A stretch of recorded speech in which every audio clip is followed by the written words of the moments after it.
ونستعينه ونستغفره ونعوذ بالله من شرور أنفسنا ومن سيئات أعمالنا من يهد الله فلا مضل له ومن يضلل فلا هادي له وأشهد أن لا إله إلا الله وحده لا شريك له وأشهد أن محمدًا عبده ورسوله أما بعد فإن خير الحديث كتاب الله وخير الهدي هدي محمد صلى الله عليه وسلم وشر الأمور محدثاتها وكل محدثة بدعة وكل بدعة ضلالة وكل ضلالة في النار فأعوذ بالله السميع العليم من الشيطان الرجيم بسم الله الرحمن الرحيم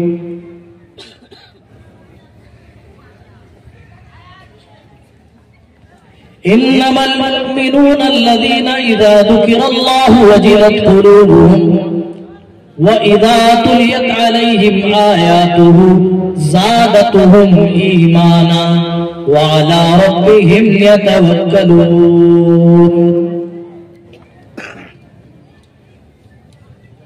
صدر محترم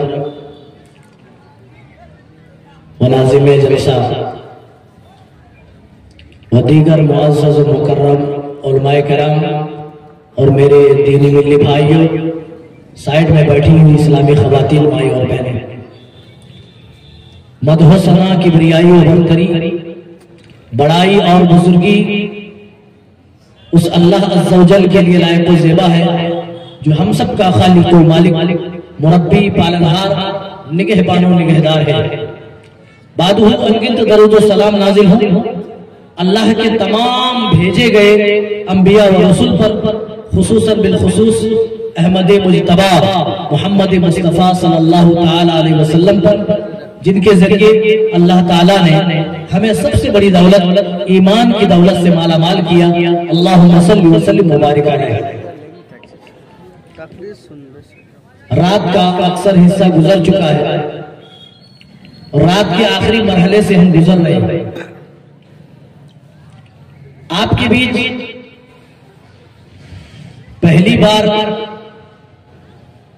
آپ کے اس مسلم پور کے اندر آنے کا اتفاق ہوا۔ الحمدللہ دیکھ کر بڑی خوشی اور فرحت محسوس ہوئی۔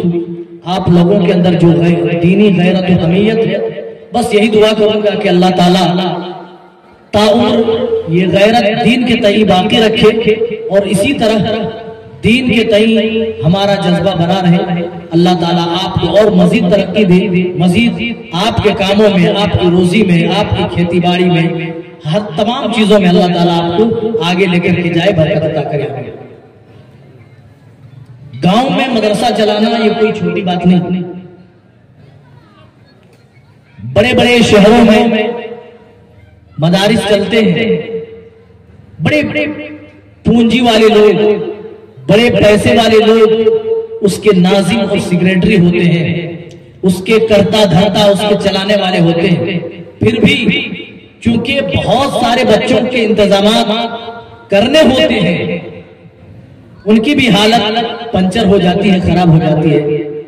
بڑے جگر کا کام ہے کہ آپ اپنے علاقے میں ایک ایسے ادارے کو آپ سینچ رہے ہیں، آپ لے کر کے چل رہے ہیں، جو ادارہ الحمدللہ اپنے آپ میں مثال ہے۔ میں نے پہلے بھی اس ادارے سے متعلق باتیں سن رکھی تھی کہ سپول میں ایک ادارہ ہے، مسلم پور میں ایک ادارہ ہے، اور یہ پہلی بار ہے جو آپ کے بیچ آنے کا اتفاق ہوا۔ آئیے جو آیت کریمہ ہم نے آپ کے بیچ پڑھی ہے، سب سے پہلے اس کا ترجمہ ہم پیش کریں گے، اور ہم چاہتے ہیں انہی پر اپنی بات ختم کر دی جائے۔ آیت کریمہ میں اللہ تعالیٰ نے مومنوں کی 3 صفات کا ذکر کیا، 3 علامتیں بتائی ہیں۔ الگ الگ جگہوں پر اللہ تعالیٰ نے مومن کی الگ الگ نشانیاں، الگ الگ شناخت، الگ الگ علامتیں ذکر کی ہیں۔ اس آیت کریمہ میں صرف 3 اللہ تعالیٰ نے اوصاف بتائے۔ پہلی نشانی دیکھیں کیا؟ انما المؤمنون الذین اذا ذکر اللہ، صحیح معنوں میں مومن وہ لوگ ہیں ذکر اللہ وجلت قلوبہم، جب ان کے سامنے اللہ کا ذکر کیا جائے، جب ان کے سامنے اللہ کا نام لیا جائے، وجلت قلوبہم، تو ان کے دل کانپ جاتے ہیں۔ ہمارا آپ کا دل کانپتا ہے۔ اور میرے بھائیوں، آج ہم اپنے ایمان کا جائزہ لیں، دیکھیں، جانچیں، پرکھیں اور پتہ کریں اللہ کے نام سے کیا ہمارا دل بھی دہلتا ہے، ہمارا دل بھی پگھلتا ہے۔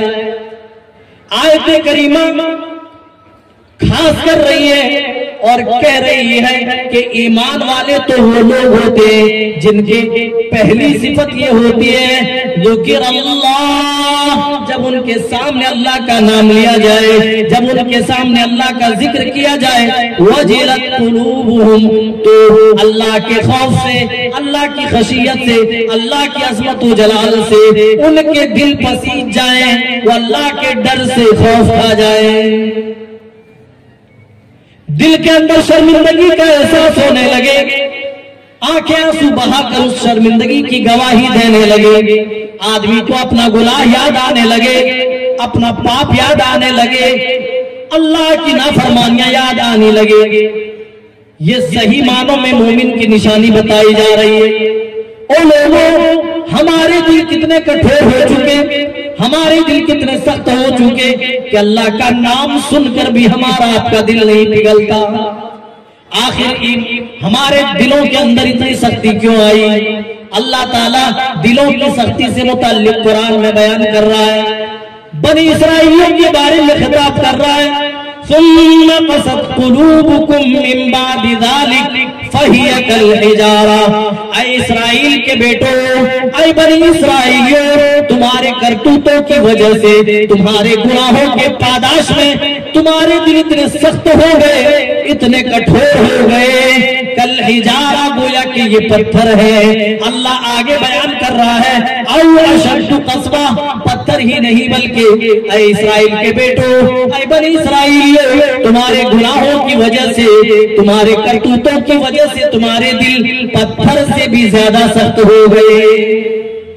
اللہ تعالیٰ تو بنی اسرائیل کی مثال دے رہا ہے، وہ ایسی نافرمانیاں کرتے تھے، قرآن پڑھیے، ان کی باتیں اللہ تعالیٰ نے قرآن میں ریکارڈ کیا۔ اپنے نبی موسیٰ کو اس قدر ستاتے تھے، نبی سے کہتے تھے اذهب انت وربك فقاتلا انا هاهنا قاعدون، اے موسیٰ آپ لڑے، آپ کا رب لڑے، ہم تو یہی بیٹھ کر کے تماشا دیکھیں گے۔ اس طرح کی نافرمانیاں کیا کرتے تھے؟ یہ نہیں کہتے تھے کہ ہمارا رب یا ہمارے رب، نہیں، جبکہ ان کے بھی رب، لیکن وہ کہتے تھے انت وربک، تم جاؤ تمہارا رب جائے، ہم تو بیٹھ کر کے صرف تماشا دیکھیں گے۔ اللہ ان کی مثال دے دے کر کے واضح کر رہا ہے، اے لوگوں، اے میرے بندو، تمہارے دل اتنے سخت ہو گئے، او اشد قسوہ، پتھر سے بھی زیادہ سخت ہو گئے۔ پھر پتھروں کے اللہ تعالیٰ مثال دے رہا ہے، پتھروں کے اوصاف بتا رہا ہے، وَإِنَّ مِنَ الْحِجَارَةِ لَمَا يَتَفَجَّرُ مِنْهُ الْأَنْهَارُ، اے میرے بندو، پتھر کے اندر بھی احساس کا مادہ ہوتا ہے، پتھروں کے اندر بھی صلاحیتیں ہوتی ہیں۔ بعض پتھر تو اللہ کے ڈر سے پھٹ پڑتے اور اس پتھر سے نہریں جاری ہو جاتی ہیں، ندیاں نکلنے لگتی ہیں، جھرنے گرنے لگ جاتے ہیں۔ وَإِنَّ مِنَ الْحِجَارَةِ لَمَا يَشَّقَّقُ فَيَخْرُجُ مِنْهُ الْمَاءُ، اور بعض پتھر اللہ کے ڈر سے، اللہ کے خوف و خشیت سے اس کے اندر سوراخ پیدا ہو جاتا ہے اور اس سوراخ سے پانی رس رس کر کے جمع ہونے لگتا ہے، رس رس کر پانی جمنے لگتا ہے۔ وَإِنَّ مِنْهَا لَمَا يَهْبِطُ مِنْ خَشْيَةِ اللَّهِ، اور بعض پتھر تو ایسے بھی ہوتے ہیں جو اللہ کے ڈر سے لہک جاتے ہیں، جو اللہ کے ڈر سے جھک جاتے ہیں۔ تمہارے دل کتنے کٹھور ہو گئے، اے میرے بندو، تمہارے دل کتنے سخت ہو گئے، پتھر پتھر بھی اوپر سے نیچے گر جا رہا ہے، پتھر بھی جھک جا رہا ہے، پتھر کے اندر بھی سوراخ ہو رہا ہے، پتھر کے اندر بھی پھٹن آ رہی ہے، اس کے باوجود بھی ہمارے دلوں کے اندر ذرہ برابر بھی احساس نہیں ہے۔ اے لوگوں، ہمارے دلوں کے اندر اتنی سختی ہے کہ اس کا علاج صرف ایک ہی ہے، الا بذکر اللہ تطمئن القلوب۔ رب ذوالجلال بار بار اعلان کر رہا ہے، اے میرے مومن بندو، تمہیں گانوں سے سکون نہیں ملے گا، فلمیں دیکھنے سے سکون نہ ملے گا، رات رات بھر کرکٹ کے میچ، آئی پی ایل کے میچ دیکھنے میں تمہیں سکون حاصل نہ ہوگا، تمہیں دولت حاصل کرنے سے سکون نہ ہوگا، بڑی بڑی عالیشان فلکدوس عمارتیں بنانے سے تمہیں سکون حاصل نہیں ہوگا، ساری دنیا کی دولتیں سمٹ کے بھی تمہارے قدموں میں آ جائے، اے آدم کے بیٹو، تمہیں سکون نہیں آ سکتا ہے، تمہیں سکینت محسوس نہیں ہو سکتی ہے۔ اللہ سکون کی دوا دے رہا ہے، الا بذکر اللہ تطمئن القلوب۔ اے میرے مومن بندو، اللہ کو یاد کرو، مجھ کو یاد کرو، اپنے رب کو یاد کرو، تمہارے دل کے اندر سکونت محسوس ہوگی، تمہارے دل کے اندر سکینت محسوس ہوگی، تمہارے دل کے اندر اطمینان و سکون حاصل ہوگا۔ ہمارا ایمان کمزوری کے اس اسٹیج پہ جا چکا ہے، اس کے بارے میں کیا کہا جاتا ہے؟ پتھر بھی لڑھک جا رہے ہیں، گر جا رہے ہیں، پتھر سے بھی آج زیادہ ہمارے دل سخت ہو گئے۔ اللہ تعالیٰ فرما رہا ہے جبکہ قرآن کے بارے میں کہ اے میرے بندو، اگر اس قرآن کو ہم نے کسی پہاڑ کے اوپر نازل کر دیا ہوتا، کسی پہاڑ کے اوپر، لو انزلنا هذا القرآن على جبل لرأيته خاشعا متصدعا من خشیت اللہ، تو آپ دیکھتے یہ پہاڑ بھی اللہ کے ڈر سے دبا جا رہا ہوتا، دھسا جا رہا ہوتا، اللہ کے غضب سے، اللہ کی عظمت و جلالت سے یہ پہاڑ بھی ریزہ ریزہ ہو جاتا، یہ پہاڑ بھی چکنا چور ہو جاتا، ٹکڑوں ٹکڑوں میں بٹ جاتا، ٹکڑوں ٹکڑوں میں منقسم ہو جاتا۔ اے لوگوں، ہم اپنے دلوں کا علاج کریں، اپنے دل کو جانچ کریں۔ اللہ تعالیٰ یہ نہیں کہہ رہا ہے قبر کی باتیں سن کر ان کے دل پگھل جائے، یہ نہیں کہہ رہا ہے حشر و نشر کی باتیں سن کر ان کے دل پگھل جائے، یہ نہیں کہہ رہا ہے قبر کی تنہائی یاد آئے تو ان کے دل پگھل جائے، بلکہ کہہ رہا ہے اذا ذکر اللہ، جب ان کے سامنے اللہ کا ذکر کیا جائے، وجلت قلوبہم، تو ان کے دل کانپ جائیں۔ آج بہت زیادہ جلسے ہو رہے ہیں، رات رات بھر تقریریں ہو رہی ہیں، میرے بھائیوں، اکثر لوگ تو صرف میلے میں شرکت کرنے کے لیے آتے ہیں، لیکن ہاں کچھ ایسے بھی لوگ ہیں جنہیں قرآن و حدیث سننا ہے، جنہیں اللہ اور اس کے رسول کی باتیں سننا ہے، جو اللہ اور اس کے رسول کی محبت میں آئے ہیں، وہ بیٹھے ہوئے ہیں اور سن رہے ہیں۔ اللہ کی قسم، قیامت کی گھڑی ہوگی، یہ مسلم پھول کی اور اس مدرسے کا یہ صحن ہوگا، یہ زمین گواہی دے رہی ہوگی، اللہ کی یہ زمین بول رہی ہوگی، اے میرے پروردگار، جب سارے لوگ تیری باتیں سننے کے بجائے میلوں میں ٹہل رہے تھے، دکانوں پہ بھیڑ لگائے تھے، یہ وہ بندے ہیں جو بیٹھ کر تیری باتیں سن رہے تھے، تیرے رسول کی باتیں سن رہے تھے، اپنے قلوب و اذہان کو منور و مجلہ کر رہے تھے۔ اے لوگوں، تمہارے ایک ایک عمل کا اجر بدلہ دیا جائے گا، جو کوئی تم نے دان دیا اللہ کے لیے، جو کچھ تم نے نکالا اللہ کی قسم یہ خرچ کرنا بیکار نہ جائے گا۔ اللہ فرما رہا ہے وَأَنفِقُوا مِمَّا رَزَقْنَاكُم مِّن قَبْلِ أَن يَأْتِيَ أَحَدَكُمُ الْمَوْتُ، اے ایمان والو، اس سے پہلے خرچ کر لو کہ تمہارے پاس تمہاری موت آ جائے، اس کے بعد کہو گے لولا أخرتنی إِلَىٰ أَجَلٍ قَرِيبٍ، اللہ میری موت کا وقت مؤخر کر دے، اللہ تھوڑی سی مہلت دے دے۔ اللہ کہے گا نہیں نہیں، وَلَن يُؤَخِّرَ اللَّهُ نَفْسًا إِذَا جَاءَ أَجَلُهَا، اے میرے بندے، جب کسی کی موت کا وقت آ جاتا ہے تو اللہ تعالیٰ اس وقت کو ہرگز ہرگز مؤخر نہیں کرتا ہے۔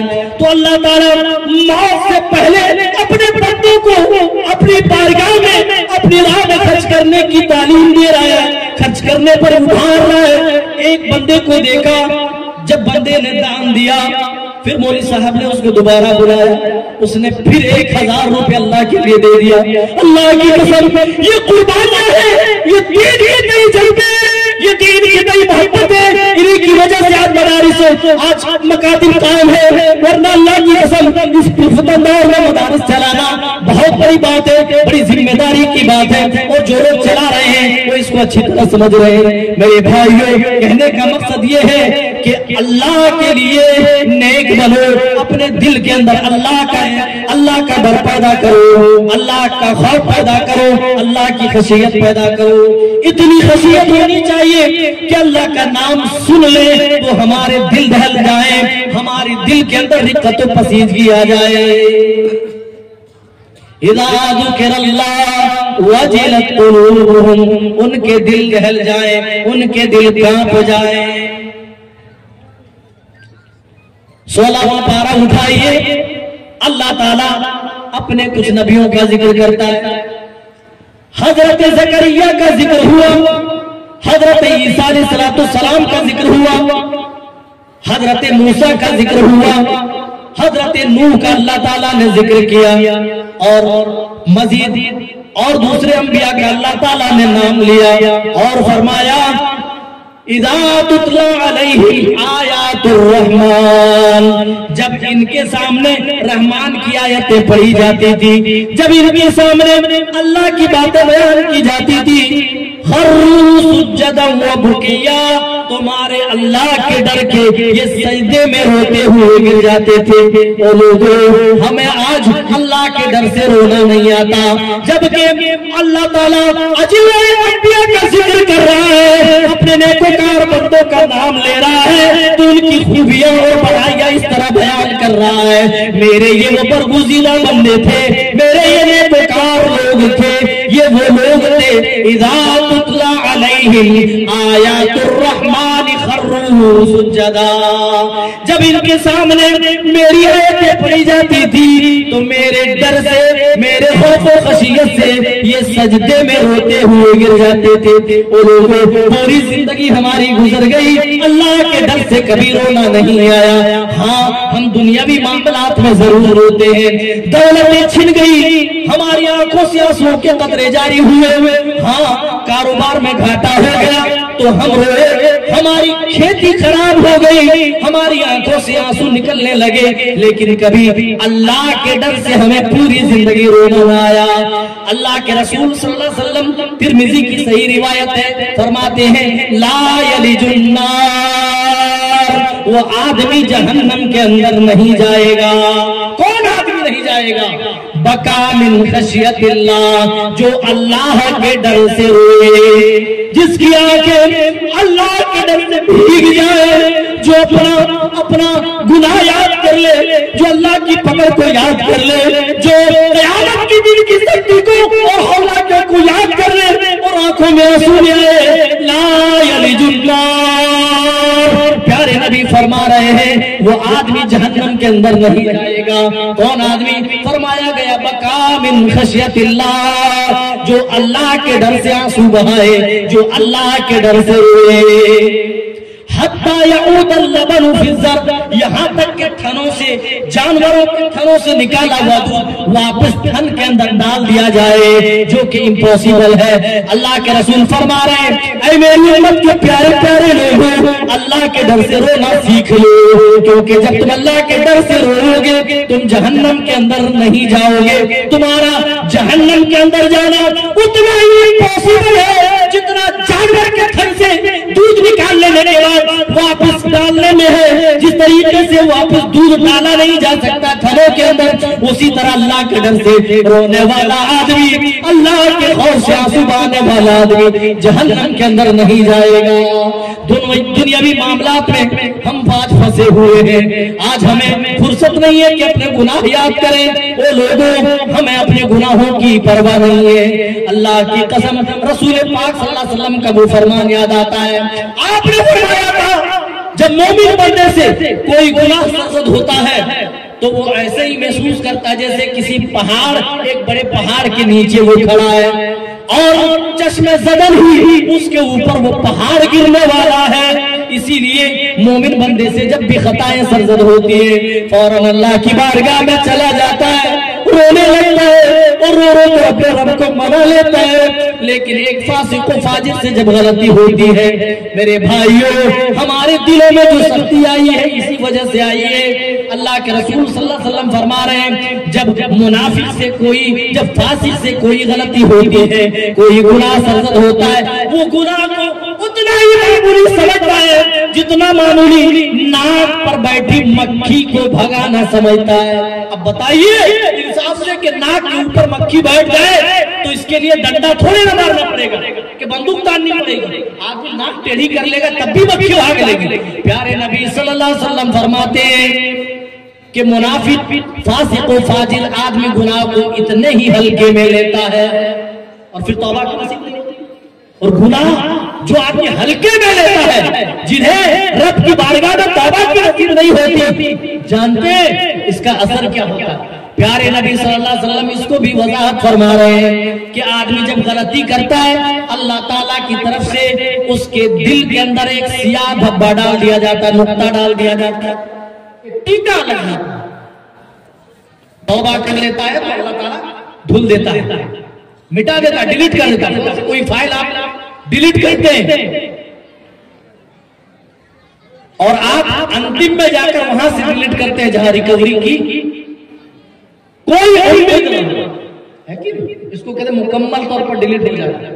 تو اللہ تعالیٰ بھی آپ کے گناہوں کو آپ کی توبہ کی برکت سے جب آپ اپنے رب کے سامنے رو گے, جب آپ اپنے رب کے سامنے اللہ کی قسم گڑ گڑاؤ گے, اللہ تعالیٰ آپ کے گناہوں کو اسی طرح معاف کر دے گا.